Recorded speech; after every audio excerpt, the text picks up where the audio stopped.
بسم الله الرحمن الرحيم.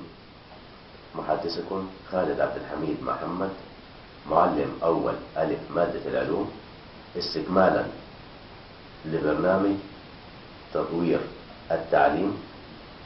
أنا وزملائي عبدالرحمن حسين عبد الرحيم، معلم أول ألف مادة اللغة العربية، والأستاذ محمود حسن أحمد أخصائي علم النفس، والأستاذ محمد عبد اللطيف معلم حاسب آلي.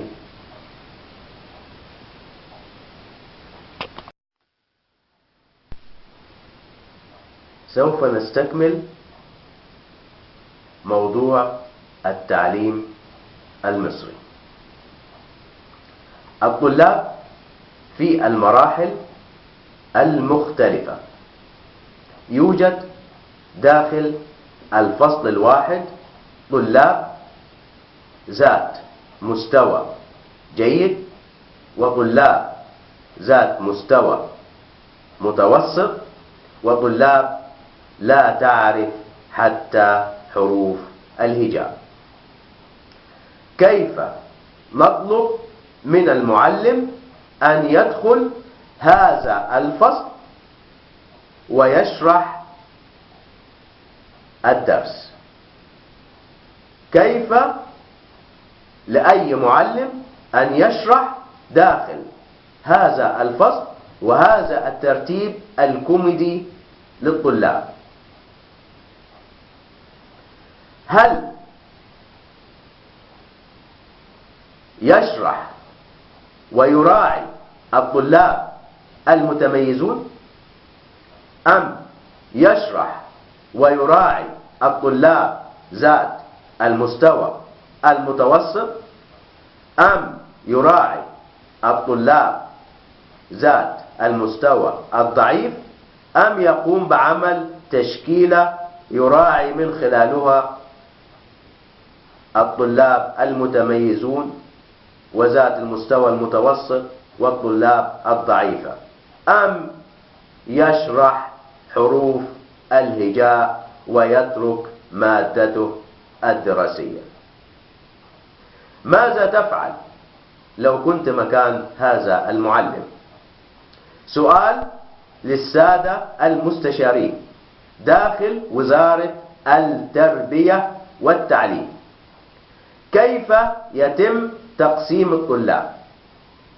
ما هي الرؤية لدى سيادتكم لتقسيم الطلاب داخل الفصول؟ طبعا يتم تقسيم الطلاب حسب الترتيب الأبجدي. إذا شرح المدرس مادته لأنه ملتزم بمنهج ومطلوب من المعلم أن ينهي هذا المنهج خلال فترة زمنية معينة حسب ما حددت له المديرية أو الوزارة، يدخل الفصل ويجد طلاب داخل الفصل من كل شكل ومن كل نوع في المستوى، ويجد طلاب ليسوا معه نهائيا لأنهم وببساطة مش فاهمين ما يقال، لأنهم طلاب لا يعرفوا حتى حروف الهجاء. هذا نوع من الفصول داخل مدارسنا في وزارة التربية والتعليم في جمهورية مصر العربية.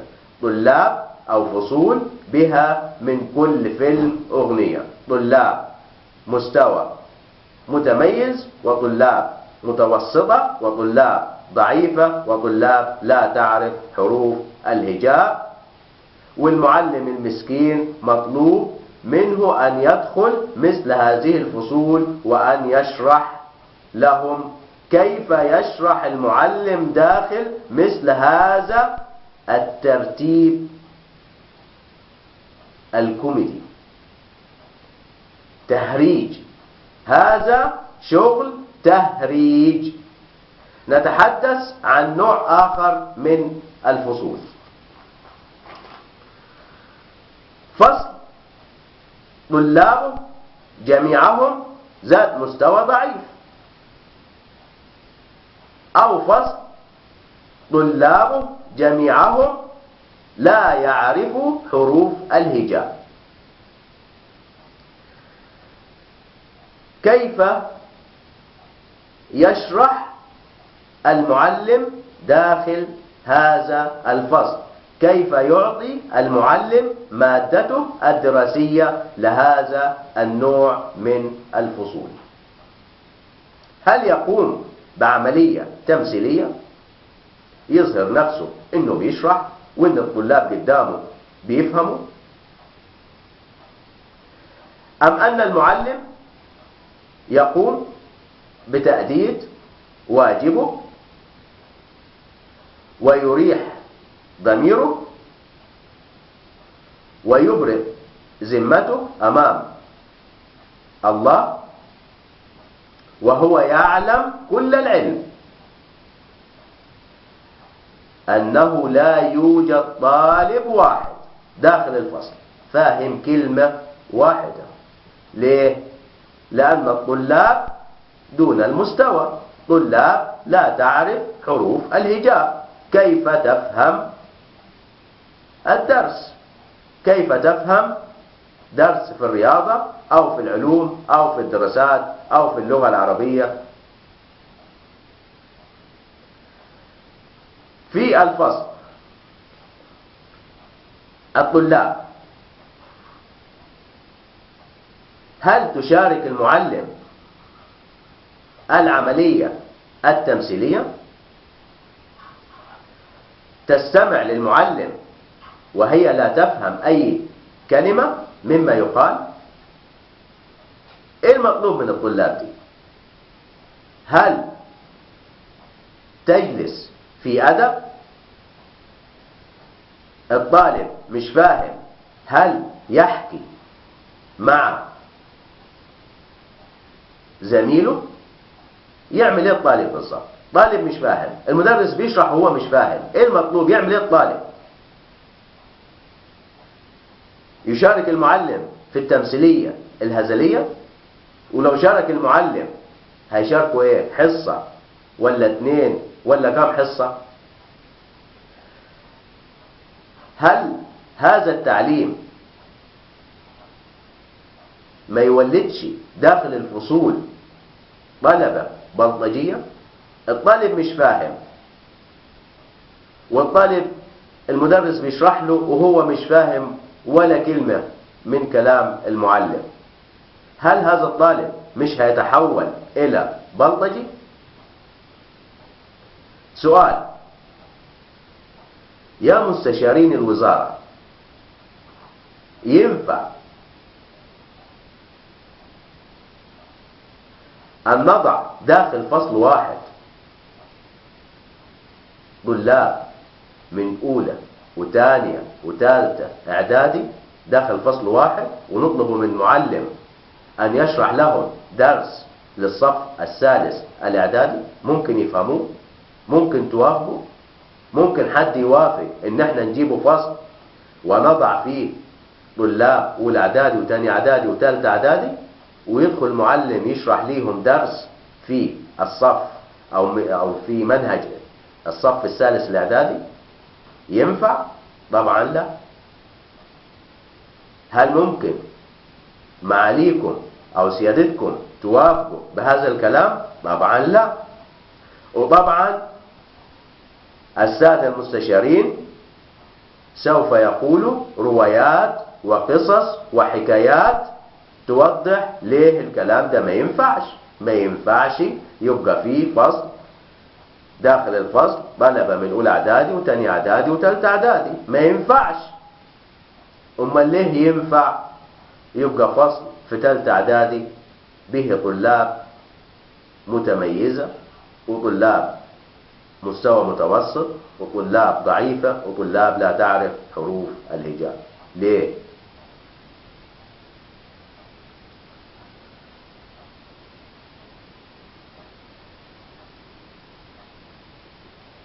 المعلم لو دخل فصل الطلاب في المستويات بتاعتها متنوعة،